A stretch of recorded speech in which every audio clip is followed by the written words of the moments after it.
Welcome dear everyone to my YouTube channel Wahed's Math World.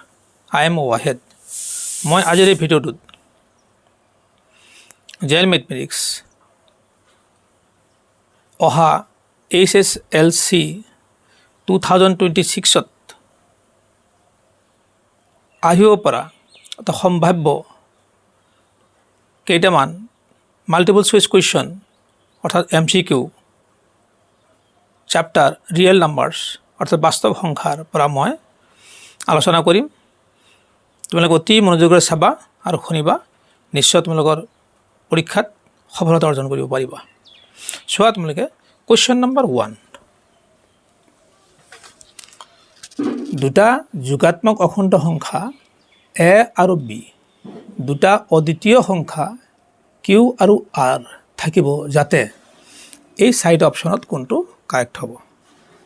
চাবা তোমালোকে মন দিবা, তোমাৰ বহুত আছে, মই বিশেষ বহলাই নকওঁ।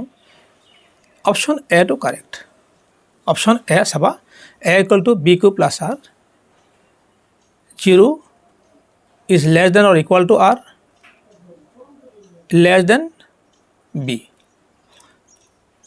B হ'ল আচলতে ভাজক, ভাজকতকৈ ভাগশেষটো সদায় সৰু থাকে আৰু ভাগশেষটো 0 সমানো হ'ব পাৰে বা 0তকৈ ডাঙৰো হ'ব পাৰে, গতিকে এইটো কাৰেক্ট।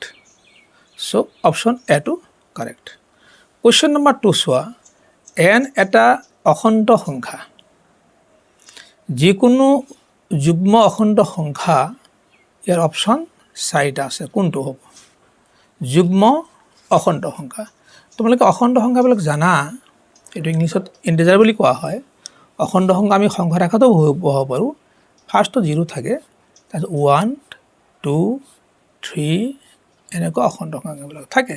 এইফালে -1, -2, -3 এইবোৰ হ'ল অখণ্ড সংখ্যা। এই যুগ্ম অখণ্ড সংখ্যা তোমালোকে চাবা, মই এটা যিকোনো এটা অখণ্ড সংখ্যা লৈছোঁ, ধৰা 2 লৈছোঁ। 2ৰ লগত মই যদি 2 পূৰণ কৰি দিওঁ কি হ'ব? 4 হ'ব। কি হ'ল? যুগ্ম। মই 3 লৈছোঁ, 3ৰ লগত মই 2 পূৰণ কৰি দিওঁ কি হ'ব? 6 হ'ব। এইটো যুগ্ম হৈ গ'ল। আচ্ছা, মই -2 লৈছোঁ, -2ৰ লগত 2 পূৰণ কৰিলে কি হ'ব? -4। এইটো যুগ্ম হৈ গ'ল। তো বুজা গ'ল, সেই nৰ লগত 2 পূৰণ কৰিলে যুগ্ম অখণ্ড সংখ্যা নিশ্চয় হ'ব। গতিকে আমাৰ এনচাৰ কাৰেক্ট কোনটো? ডি অপশ্যনটো কাৰেক্ট। নিশ্চয় তোমালোকে বুজি পাইছা এইটো। কুৱেশ্যন নম্বৰ 3 চোৱা, 12n 0 আৰু 5ৰে শেষ হয়, তেতিয়াহ'লে nৰ মান। এতিয়া চাবা, কোনো সংখ্যা 0 বা 5ৰে শেষ হ'বলৈ হ'লে, কোনো সংখ্যা 0 বা 5ৰে শেষ হ'বলৈ হ'লে আমাৰ কি লাগিব? শেষৰ সংখ্যাটো ধৰা 10। 0ৰে শেষ হ'বলৈ হ'লে আমাৰ কি হ'ব? শেষত কি থাকিব লাগিব? 0 থাকিব আৰু নাইবা কি থাকিব লাগিব? আমি 5ৰো দিব পাৰোঁ। 0 আৰু 5ৰে শেষ হয়, তেতিয়া আমি এইটো 0ৰে কি হ'ব? শেষ 0ৰ আমি ইয়াত কি হ'ব? 0 শেষত 0 আৰু এইটো হ'ল কি? শেষত 5। তেতিয়াহ'লে উৎপাদক আমাৰ কি হ'ব লাগিব? কোনো সংখ্যাৰ এইটো 5 হ'ব লাগিব। 5 × 10 এইটো হ'ব লাগিব। তেতিয়াহে আমাৰ কি হ'ব? শেষৰ সংখ্যাটো কি হ'ব? 0 হ'ব। নাইবা আৰু এটা কথা আছে ইয়াতে, যে শেষৰ সংখ্যাটো 5ৰে শেষ হ'বলৈ হ'লে আমাৰ 15 হ'ব লাগিব। 15 হ'ব কি হ'ব? 3 × 5। উৎপাদকত 5 থাকিব লাগিব। বুজা গ'ল। ইয়াত আমাৰ আছে কি? 12। এই 12 যদি আমি উৎপাদক কৰোঁ, তোমালোকে চাবা 12 উৎপাদক কৰিলে কি হ'ব? 2 × 6, 3, 3 × 6, 6 × 12 আৰু 2 দিব পাৰোঁ, 6 × 12। তো উৎপাদক কৰিলে কি হ'ব? আমাৰ এইটো হ'ব, 2 থাকিল, 3 থাকিল। 0 আৰু 5ৰে শেষ হ'বলৈ হ'লে আমাৰ 5 লাগিব। গতিকে ইয়াত 5 যিহেতু নাই, গতিকে দেখা গ'ল যে 0 আৰু 5ৰে শেষ হয়, তেতিয়া nৰ মান কি হ'ব? গতিকে nৰ মান আমাৰ কি হ'ব? ইয়াতে nৰ মানটোৱে নাই, nৰ মানটো নাই, ন' ভেলু। এতিয়া 4 নম্বৰ কুৱেশ্যন চাবা তোমালোকে, 96 আৰু 404ৰ গসাগু কি হ'ব 96 আৰু 404 চাবা তোমালোকে 96ৰ উৎপাদক মই ওলাই লওঁ 96ৰ উৎপাদক হ'ব কি আমি যদি উৎপাদক ওলাই লওঁ তেতিয়াহ'লে 2ৰে যাব কেইবাৰ যাব 4বাৰ 4 দুগুণ 8 একে 9 4 16 গতিকে 8 হ'ব ইয়াত যদি আমি 2ৰে দিওঁ কি হ'ব 2 আৰু ইমান হ'ব ইয়াত 2ৰে দিওঁ 1 2 হ'ব ইয়াত 2ৰে দিওঁ 6 হ'ব ইয়াত 2ৰে দিওঁ 3 হ'ব গতিকে আমাৰ 96 মানে কি হ'ল এইখিনি হ'ল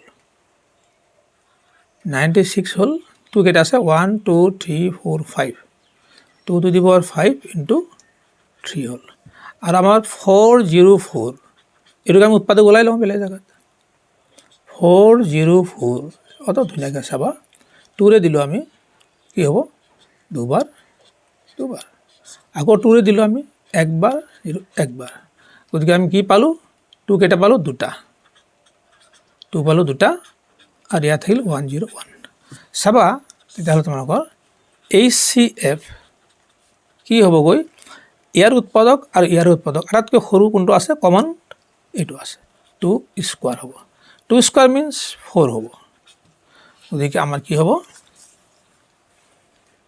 কোৱেশ্চন নম্বৰ 4ৰ গসাগু এই কি হ'ব 4 হ'ব 4 নিশ্চয় তোমালোকৰ ক্লিয়াৰ হৈছে এতিয়া চাওক কোৱেশ্চন নম্বৰ 5 টো চাবা দেই তোমালোকে 3 আৰু 81ৰ লসাগু এলচিএম কি হ'ব তোমালোকে এইটো ভালকৈ জানা দুটা সংখ্যাৰ লসাগু উলিয়াবলৈ হ'লে যদি সৰু সংখ্যাটো ডাঙৰ সংখ্যাটোক যদি সৰু সংখ্যাটোৰে ডাঙৰ সংখ্যাটোক হৰণ কৰা যায় আৰু সম্পূৰ্ণভাৱে ভাগশেষ নোহোৱাকৈ যদি হৰণ যায় তেতিয়াহ'লে ডাঙৰ সংখ্যাটোৰ লসাগু হয় তোমালোকে চাবা মই যদি 3ৰে যদি 81ক হৰণ কৰোঁ সম্পূৰ্ণভাৱে হৰণ হ'ব নে নহ'ব চাবা 3ৰে মই 81ক হৰণ কৰিছিলোঁ প্ৰথম কেইবাৰ যাব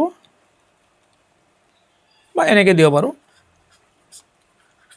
3ৰে 81ক দুবাৰ যাব 2 গুণ 6 7 8 2 21 3ৰে 7 যাব গতিকে 27 ইয়াত কোনো ভাগশেষ নাই গতিকে আমাৰ কি হ'ব 81 লসাগু হ'ব অপশ্যন বি টো কাৰেক্ট ইয়াত চাবা কুৱেশ্যন নম্বৰ 5 টো 17/8 ইয়াৰ অপশ্যন 4টা আছে এনসাৰ কোনটো হ'ব চাবা তোমালোকে এইটো ধুনীয়া ভাল লাগিব তোমালোকে 17/8 চাবা তোমালোকে 17/8 আমি এইটো এনেকৈ লিখিব পাৰোঁ 17/8 মানে 2 কিউব লিখিব পাৰোঁ 2 কিউব লিখিলে আমি গম পাম বা 5 হ'লেও হ'ব আমি গম পাম যে 2 কিউব এই যে আমাৰ ঘাত বা সূচক আছে এই সূচকটো কি বুজাইছে যে দশমিকৰ পিছ সোঁফালে 3টা অংক থাকিব লাগিব চাবা আমাৰ দশমিকৰ সোঁফালে 3টা অংক থকা কোনটো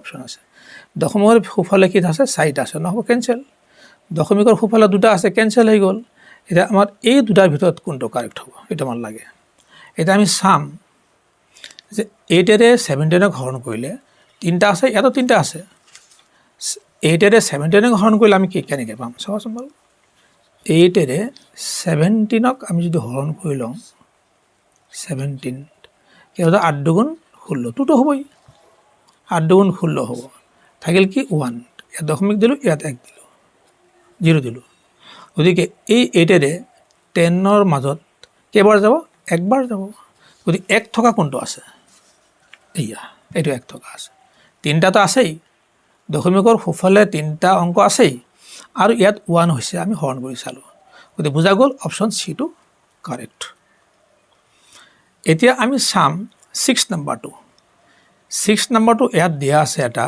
মৌলিক সংখ্যা যৌগিক সংখ্যা অযুগ্ম সংখ্যা আৰু 5ৰে বিভাজ্য এটা আমি তোমালোকক এইটো পঢ়ি দেখুৱাই দিম মই চাবা তোমালোকে এইটো ধুনীয়াকৈ এইটো চাই ল'বা